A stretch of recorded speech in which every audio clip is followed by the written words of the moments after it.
할렐루야, 할렐루야. 2월 13일 금요 새벽 예배 주님의 전에 나오신 모든 성도님들을 예수님 이름으로 환영하고 또 축복합니다. 저희들 삶의 어떠한 그런 혼란스러운 상황 속에서도 우리가 하나님의 그 때를 항상 신뢰하고 끝까지 우리가 믿음으로 인내하며 나아가는 저희들 모두가 되길 소망합니다. 우리 시간 아버지의 마음이 있는 곳에 나의 마음도 함께하기를 우리 간절히 간구하는 마음으로 함께 찬송하며 나아갑시다.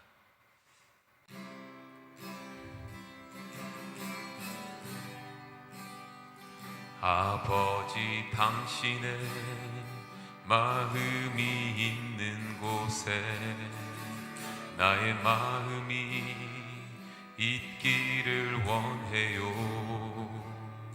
아버지, 당신의 눈물이 고인 곳에 나의 눈물이 고이길 원해요. 아버지, 당신이 바라보는 영혼에게 나의 두 눈이 향하길 원해요. 아버지, 당신이 울고 있는 어두운 땅에 나의 두 발이 향하길 원해요. 나의 마음이 아버지의 마음 알아. 내 모든 뜻 아버지의 뜻이 될 수 있기를. 나의 온 몸이 아버지의 마음 알아. 내 모든 삶 당신의 삶 되기를. 아버지, 당신의 마음이 있는 곳에 나의 마음이 있기를 원해요. 아버지, 당신의 눈물이 고인 곳에 나의 눈물이 고이길 원해요. 아버지, 당신이 바라보는 영혼에게 나의 두 눈이 향하길 원해요. 아버지, 당신이 울고 있는 어두운 땅에 나의 두 발이 향하길 원해요. 나의 마음이 아버지의 마음 알아. 내 모든 뜻 아버지의 뜻이 될 수 있기를. 나의 온 몸이 아버지의 마음 알아. 내 모든 삶 당신의 삶 되기를. 나의 마음이 아버지의 마음 알아. 내 모든 뜻 아버지의 뜻이 될 수 있기를. 나의 온 몸이 아버지의 마음 알아. 내 모든 삶 당신의 삶 되기를. 내 모든 삶, 내 모든 삶 당신의 삶 되기를. 나의 모든 삶, 내 모든 삶 당신의 삶 되기를.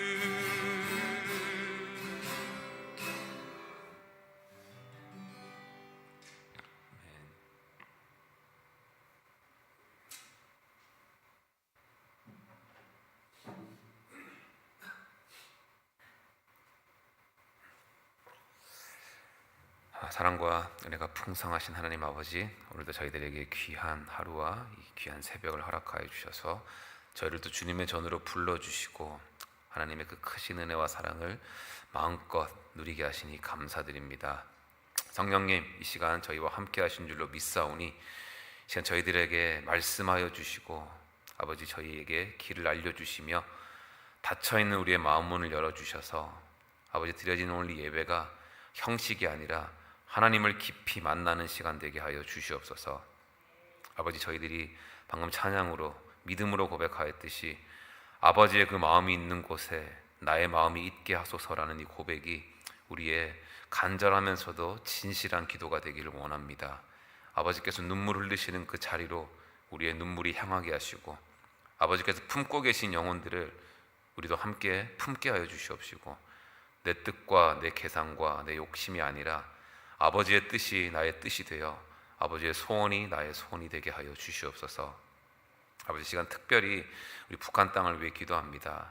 오랜 세월 동안 복음이 자유롭게 전해지지 못하는 그 땅을 주님 긍휼히 여겨주시고 기억하여 주시옵소서. 북한을 향한 하나님의 마음을 저희들에게 부어주시옵시고, 저희들이 우리의 인간적인 시선이나 정치적인 시선이 아니라 영혼을 향한 긍휼의 눈으로 바라보게 하여 주시옵소서. 주님께서 이미 예비해 두신 영혼들이 그 땅에 있음을 믿사오니 아버지, 주님의 때에 복음의 문을 열어주시옵시고, 우리 한빛 장로교회와 저희들 모두를 그 거룩한 사명에 쓰임받는 도구로 사용하여 주시옵소서. 다른 그 무엇이 아닌 예수 그리스도의 사랑으로, 오직 복음으로 우리 민족이 하나 되게 하여 주시옵시고, 복음 안에서 통일되는 날을 주님 허락하여 주시옵소서. 아버지, 이 시간 너무나도 부족한 종이지만 하나님의 그 말씀을, 하나님의 마음을 온전히 전할 수 있도록 성령님, 저의 이 마음과 입술을 전적으로 주관하여 주시옵시고, 사람의 말이 아니라 오직 하나님의 뜻만이 이 시간 선포되게 하여 주시옵소서. 감사드리며 모든 말씀 우리 주 예수 그리스도 이름으로 기도드리옵나이다. 아멘. 오늘 하나님께서 저희들에게 허락하시는 말씀은 마태복음 13장 18절에서 30절까지의 말씀입니다. 우리 함께 교독하며 나아갈 때에 저희들에게 주시는 하나님의 음성을 듣기를 원합니다. 그런즉 씨 뿌리는 비유를 들으라. 아무나 천국 말씀을 듣고 깨닫지 못할 때는 악한 자가 와서 그 마음에 뿌려진 것을 빼앗나니 이는 곧 길가에 뿌려진 자요. 돌밭에 뿌려졌다는 것은 말씀을 듣고 즉시 기쁨으로 받되 그 속에 뿌리가 없어 잠시 견디다가 말씀으로 말미암아 환난이나 박해가 일어날 때에는 곧 넘어지는 자요. 가시떨기에 뿌려졌다는 것은 말씀을 들으나 세상의 염려와 재물의 유혹에 말씀이 막혀 결실하지 못하는 자요.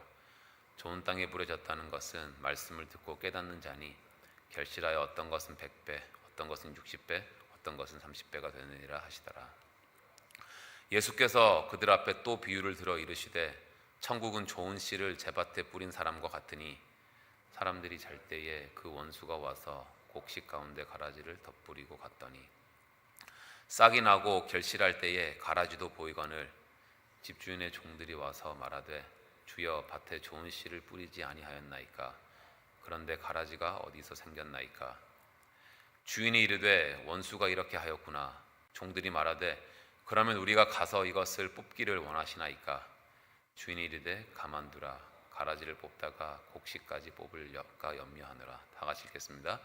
둘 다 추수할 때까지 함께 자라게 두라. 추수 때에 내가 추수꾼들에게 말하기를 가라지는 먼저 거두어 불사르게 단으로 묶고 곡식은 모아 내 곳간에 넣으라 하리라. 아멘. 자, 어제 본문과 오늘 본문 말씀 23절까지에서는 예수님께서 이 하나님의 나라를 농부가 씨를 뿌리는 비유로 설명해 주고 계신 말씀을 저희들이 나누고 있는데, 여기서 하나님의 나라는 어느 날 갑자기 우리 눈에 보이게 이렇게 완성되는 그런 나라가 아니라 말씀이라는 씨앗이 이 땅에 뿌려지면서 시작되는 나라다라고 말씀해 주셨습니다. 즉 농부가 씨를 뿌리듯이 그 하나님께서 말씀의 씨앗을 이 땅에 뿌리셨고 그 씨앗이 떨어지는 밭이 바로 우리의 마음이라고 하셨죠.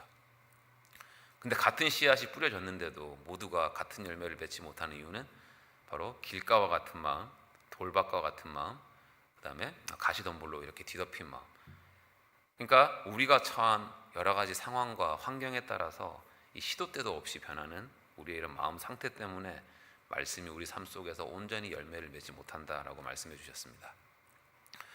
그리고 예수님은 또 많은 열매를 맺는 그 좋은 땅에 대해서도 말씀을 하셨는데, 여기서 저희들이 오해하면 안 되는 것은 이 30배, 60배, 100배의 열매를 맺는 좋은 땅은 우리가 막 노력해서 우리 힘으로 만들어내는 그런 마음이 아니라 이건 진정으로 예수 그리스도의 피로 거듭난 그런 마음을 말하는 거거든요.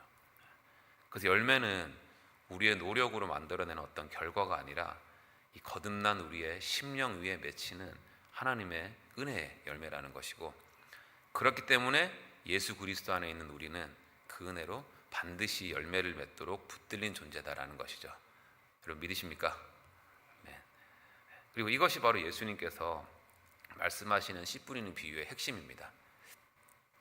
그리고 이제 오늘 이어서 나오는 24절부터 30절까지의 내용은 이 씨 뿌리는 비유의 연장선상에 있는 말씀인데, 어떤 의미에서는 이 씨 뿌리는 비유의 그 속편이라고 할 수도 있겠습니다. 보시면 여기서도 역시 밭과 땅이 등장을 하죠. 근데 여기서 중요한 차이는 뭐냐면, 씨 뿌리는 비유에서는 그 밭이 우리의 마음을 가리켰다면, 마태복음 13장 38절에서 예수님은 오늘 이 비유에서 나오는 이 땅은, 이 밭은 우리가 살아가는 세상이라고 분명히 말씀해 주십니다. 그러니까 오늘 말씀은 단순히 우리 마음속에서만 일어나는 그런 것을 말하는 것이 아니라, 우리가 실제로 살아가고 있는 이 세상에서 벌어지고 있는 그런 우리의 영적인 현실을 보여주는 비유라는 것이죠. 여기서 오늘 나오는 이 비유에서는 예수님은 조금 다른 각도에서 하나님 나라를 설명하시거든요. 다시 한번 씨 뿌리는 비유에서는 이 밭의 상태, 우리의 마음이 문제였다면, 오늘 본문에서는 같은 밭 안에 이제 열매 맺는 참된 곡식을 말하는 알곡과 겉모습은 비슷한데, 이 알곡을 해치기도 하고 결국 열매를 맺지 못하고 버려지는 가라지가 나오는 것을 볼 수가 있습니다. 우리 마태복음 13장 38절 한번 말씀 띄워봐 주실래요?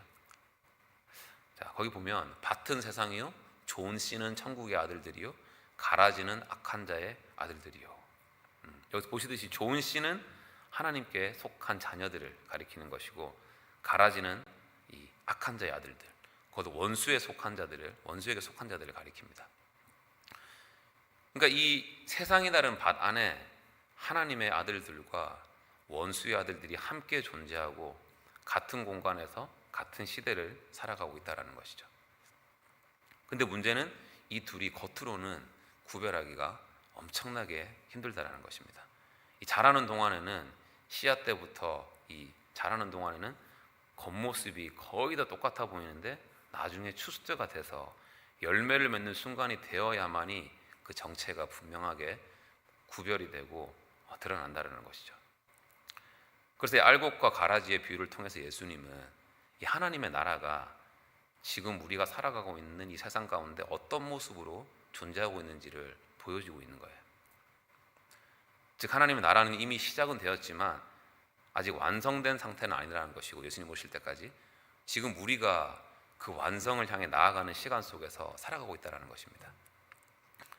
그래서 이 본문을 통해서 우리가 이 살아가는 세상은 왜 이렇게 혼란스럽고, 또 하나님은 이미 하나님의 나라가 임했는데 왜 이 악을 당장 제거하지 않으시는 것처럼 보이는지, 그리고 이 비유를 통해서 무엇보다도 실제로 그 하나님의 나라가 완성되어져 가고 있는 그 과정에서 살아가고 있는 저희들에게 하나님이 특별히 이 시간에 저희들에게 주시고자 하시는 그 하나님의 뜻과 하나님의 마음을 우리 간절히 깨닫기를 원하는 마음으로 오늘 말씀 함께 살펴보기 원합니다.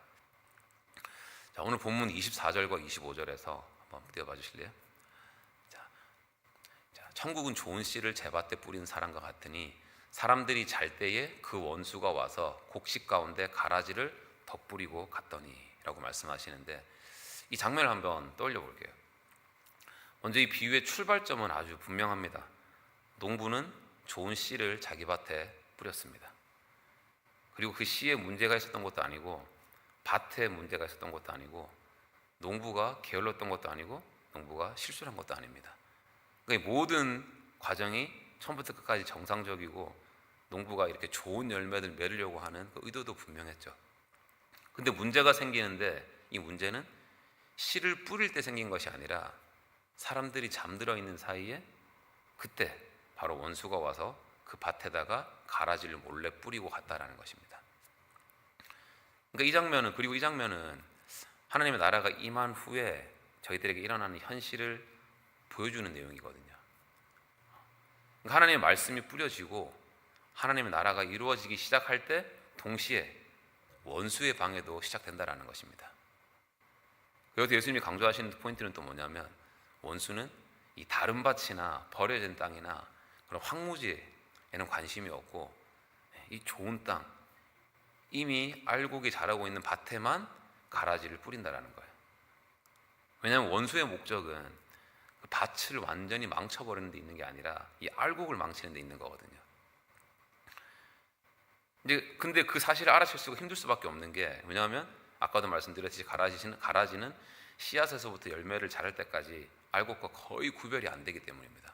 사진을 한번 준비해봤는데 한번 띄워봐 주실래요? 이 알곡과 가라지의 씨앗일 때 모습이 저렇다고 합니다. 거의 분간이 안 되죠. 제가 솔직히 뭐가 가라지고 뭐가 알곡인지 잘 모르겠습니다. 씨앗인지. 근데 이것이 자랐을 때의 모습을 보게 되면, 그 다음 사진 보여주실래요? 저렇게 가라지와 이제 좋은 알곡인 보리와 밀의 그 열매의 차이가 저렇게 난다고 합니다. 자, 그래서 이제 시간이 지나면서 알곡은 열매를 맺지만 가라지는 열매를 맺지 못하고, 이제 26절을 보시면 결국에는 그 정체가 드러나게 되죠. 싹이 나고 결실할 때에 가라지도 그제서야 보이거늘. 여기서 저희들이 눈여겨봐야 되는 부분은 이 문제가 드러나는 시점이 언제죠? 바로 결실할 때, 즉 열매를 맺을 때입니다. 왜 하필이면 결실할 때일까요? 왜냐하면 아무리 비슷하게 보여도 나중에 결실할 때에는 그 열매가 있느냐 없느냐가 명확하게 드러나기 때문인 것입니다. 그리고 이거를 한번 우리의 신앙의 모습으로 한번 가져와 보면, 우리의 신앙도 처음에는 잘 구별되지가 않습니다. 우리가 교회에서든지 어디서든지 믿음의 말을 할 때는 다 비슷해 보이고, 교회에서도 막 보면 엄청나게 다 뜨거워 보이죠.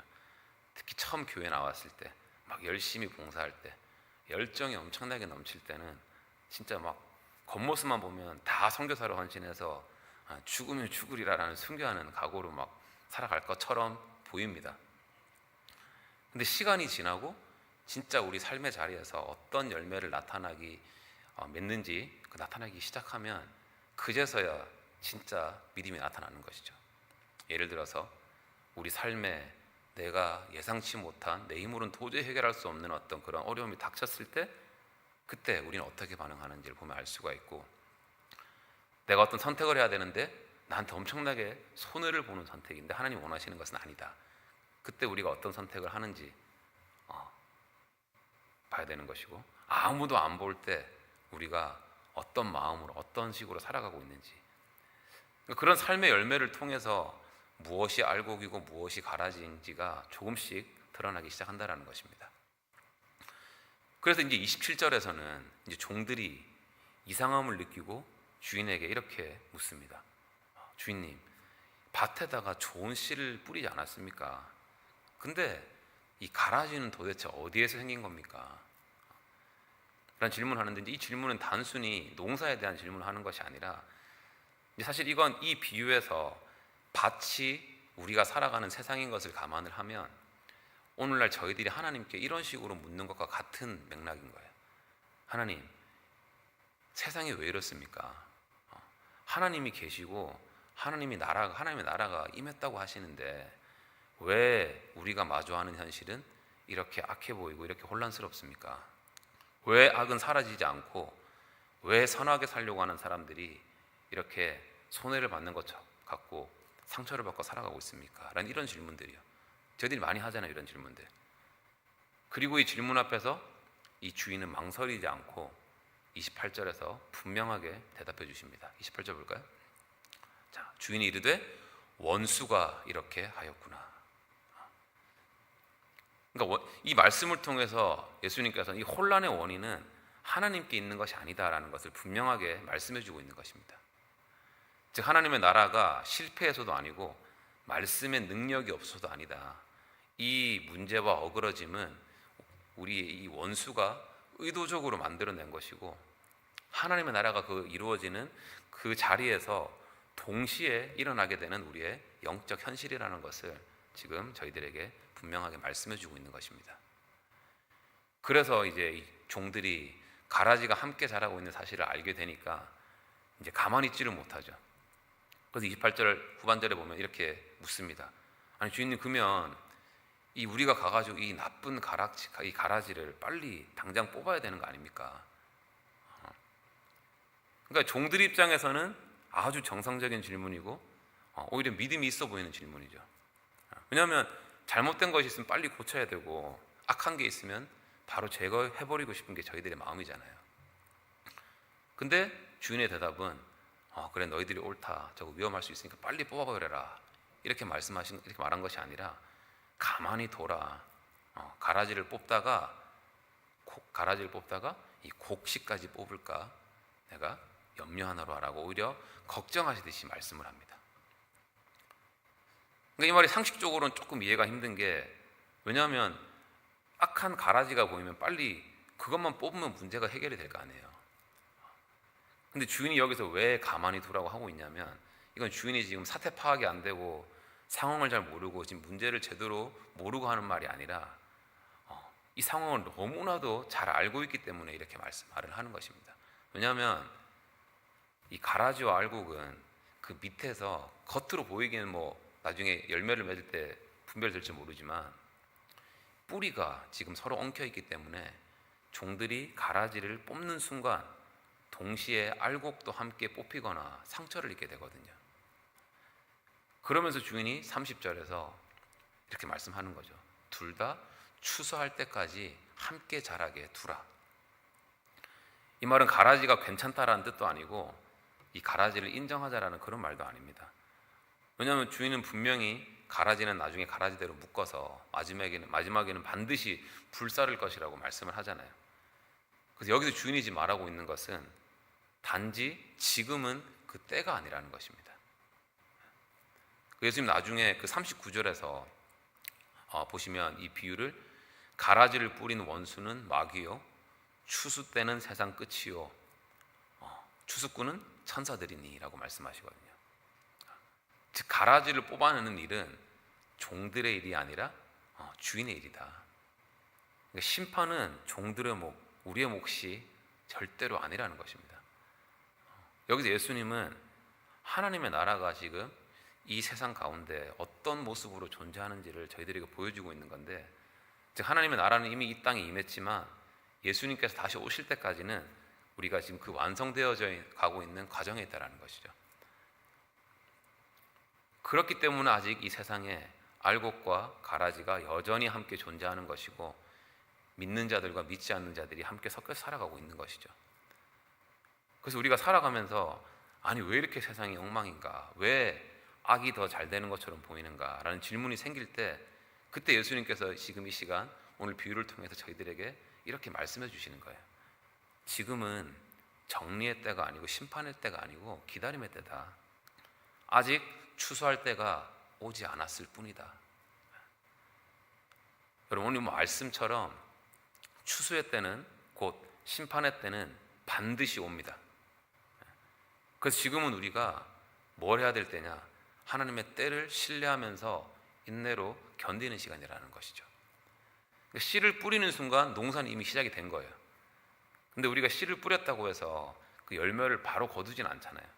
씨를 뿌린 후에 열매를 맺기까지 기다림의 시간이 필요한 것이고, 그 열매가 자라는 시간이 반드시 필요한 것처럼 하나님의 나라 역시 마찬가지라는 것이죠. 그래서 여기서 주인이 가만두라라고 하는 것은 절대로 포기하거나 아무것도 하지 말라고 하는 그런 뜻이 아닙니다. 여기서 분명하게 저희들에게 말씀하시는 것은 이 말씀은 우리가 감히 하나님 자리에 서서 심판자가 되지 말라는 것이고, 대신 우리가 해야 될 것은 하나님의 때와 그 하나님 일하심을 전적으로 우리 삶의 매 순간에서 신뢰하면서 나아가라라고 하는 그런 저희를 향하신 주님의 음성인 줄로 믿습니다. 아멘. 자, 그럼 이쯤에서 우리가 이 비유를 우리 삶에 한번 적용을 해가지고 제가 질문을 해보겠습니다. 하나님께서 저희들에게 질문하신다고 한번 믿으시고 한번 대답해 보실래요? 자, 지금 이 자리에 나와 있는 여러분은 진짜 알곡입니까? 아니면 가라지입니까? 아멘. 자, 백대석 집사님 별로 대답을 안 하시는데 그러니까 선뜻 이 얘기를 들으면 마음이 그렇게 편하진 않습니다. 왜냐하면 나는 알곡입니다 라고 자신 있게 말하기에는 우리가 내 삶을 너무나도 잘 알고 있고, 또 내가 가라지입니다 라고 말하기에는 예수님을 믿고 내가 여기까지 나와 있는데, 저도 이 질문을 제 스스로에게 해보면서 한번 대답을 적어봤어요. 저의 고백은 이겁니다. 저는 예수님 안에서 알곡이 되었음을 100% 믿어 의심치 않지만 아직까지 제 안에는 뽑아내야 될 가라지 같은 모습이 아주 많이 남아 있습니다 라는 게 저의 고백입니다. 실제로 정말 예수님을 믿고 말씀대로 살고 싶고 하나님 나라를 진정으로 사모하고 있지만 제 속안을 들여다보면 이 가라지의 모습이 엄청나게 많거든요. 이 말씀 앞에서는 아멘으로 응답하고 막 찬양 막 열심히 하고, 적어도 교회에서 비춰지는 제 모습은 막 믿음이 있는 척 막 척척척을 막 하는데 여전히 제 중심에는 제 욕심대로 내 생각대로 살 때가 많고, 이제 저희 애들이 하는 표현을 잠깐 빌리자면 이 교회에서는 아빠가 무슨 천사 같은 얼굴 하고 있으면서 집에서는 좀 그랬으면 좋겠다. 그래서 제가 얼마 전에 그래도 내가 아빠가 화는 안 내지 않냐라고 하니까 화는 안 내는데 얼굴에 다 써 있다고. 그러니까 이런 모습들, 사랑해야 한다는 걸 알면서도 미워하는 마음이 올라오고, 용서해야 되는 걸 알면서도 이 마음속에 오래 붙잡고 있는 이런 감정들 때문에 그런 것들이 시도 때도 없이 생기거든요. 그래서 제가 매일 새벽 예배 나오는 겁니다. 이게 제 힘으로는 안 되고 이건 전적으로 제 안에 계신 성령님께서 도와주셔야만이 가능한 거잖아요. 계속 구하는 거죠. 자, 그럼에도 불구하고 저희들한테 위로가 되는 것은 이 사도 바울도 로마서 7장 19절에서 이런 고백을 하거든요. 한번 읽어볼까요, 같이? 자, 로마서 7장 19절 다 같이 한번 읽어보겠습니다. 시작. 내가 원하는 바 선은 행하지 아니하고 도리어 원하지 아니하는 바 악을 행하는도다. 자, 이게 어디 뭐 사도 바울만의 고백입니까? 저의 고백이기도 하고 여러분들의 고백이기도 하잖아요. 자, 그래서 우리가 하나님께 하나님 왜 이 세상의 악을 그냥 두십니까? 라고 묻기 전에 우리는 먼저 이 질문을 해야 되는 것입니다. 주님, 그 악이 혹시 제 안에도 있지 않습니까? 만약에 하나님께서 지금 바로 이 순간에 이 세상의 악을 전부 제거하신다고 하면 과연 그 심판의 불이 우리를 비켜갈 수가 있을까요? 그래서 하나님은 능력이 없어서 기다리시는 것도 아니고 결단력이 부족하셔서 막 미루시는 것이 아니라 바로 예수 안에 있는 저와 여러분, 알곡을 너무 사랑하시기 때문에, 그리고 그 알곡이 다치지 않게 하시기 위해서 하나님은 참고 기다리신다는 것입니다. 그리고 저희들이 기억해야 되는 더 중요한 것은 뭐냐면 바로 하나님은 가라지 같은 그런 인생조차도 절대로 포기하지 않으신다는 것입니다. 여러분, 저희들이 뭐 처음부터 알곡이었습니까? 아니죠. 전적인 하나님의 은혜로 가라지에서 알곡으로 된 사람들이잖아요. 예수님을 만나기 전에 저희들은 하나님 앞에서 결코 알곡이라고 부를 수 없는 그런 존재였지만, 그런 우리를 위해서 예수님께서 이 땅에 오셨고 물이 포도주로 변한 것처럼 가라지와 같은 그런 인생을 알곡으로 바꾸시기 위해 예수님께서 십자가를 지신 줄로 믿습니다. 아멘. 우리 또 같이 한번 마가복음 10장 45절 말씀 우리 믿음으로 함께 읽어보겠습니다. 네, 시작. 인자가 온 것은 섬김을 받으려 함이 아니라 도리어 섬기려 하고 자기 목숨을 많은 사람의 대속물로 주려 함이니라. 아멘. 아멘. 그래서 주인은 말하는 것입니다. 가만히 두라. 가만히 두라. 이 말은 주인이 가라지를 포기하겠다는 말이 아니라 그 반대입니다. 정반대입니다. 하나님께서 끝까지 기다리시겠다는 말이고, 하나님께서 끝까지 포기하시지 않겠다라는 하나님의 약속인 것입니다. 지금도 하나님께서는 가라지를 알곡으로 바꾸는 일을 멈추지 않고 계시고, 지금도 성령님께서는 우리로 하여금 그 일에 동참하게 하시기 위해서 계속 우리의 마음 문을 두드리고 있는 거예요. 그렇기 때문에 지금 이 시간, 이 기다림의 시간은 절망과 불평과 불만의 시간이 아니라 감사와 은혜의 시간인 것이고, 포기의 시간이 아니라 바로 구원의 시간이라는 것을 우리가 의심 없이 믿고, 오늘도 하나님이 그 부르심에 우리가 응답하면서 그렇게 하나님 나라가 확장되는데 귀하게 쓰임받는 도구로 사용되는 저희들 모두가 되길 소망합니다. 아멘. 사랑하는 성도 여러분, 자, 다시 한번 저희들은 이 최종적인 지금 추수의 때를 살아가고 있는 것이 아니라 하나님의 때를 기다리고 있는 시간을 살아가고 있습니다. 그리고 이 시간은 하나님께서 아무 일도 하지 않는 그런 시간이 아니라 하나님께서 한 영혼이라도 더 살리시기 위해서 참고 계시는 은혜의 시간인 줄로 믿으시기 바랍니다. 그리고 우리가 이것을 정말 의심 없이 믿는다면 저희들이 이제부터 해야 되는 질문은, 아니 하나님 저 가라지 아닙니까? 저게 뭡니까? 이게 아니라, 주님 저는 과연 지금 알곡으로 자라나고 있습니까? 라는 것입니다. 하나님 지금도 우리가 기도하고 있는 그 한 영혼을 기다리고 계시고 심판을 미루시는 것이 아니라 그 한 영혼이 돌이킬 수 있도록, 우리가 돌이킬 수 있도록 계속해서 기회를 주시고 참고 계신다라는 것입니다. 그래서 오늘 정말 우리의 이 먼저 나의 마음을 주님께 내려놓고 우리가 함께 이렇게 기도하기를 원합니다. 주님, 세상을 향해서 우리가 어떤 불평, 불만, 손가락질을 하기 전에 먼저 제 마음을 주님 앞에 온전히 내려놓습니다.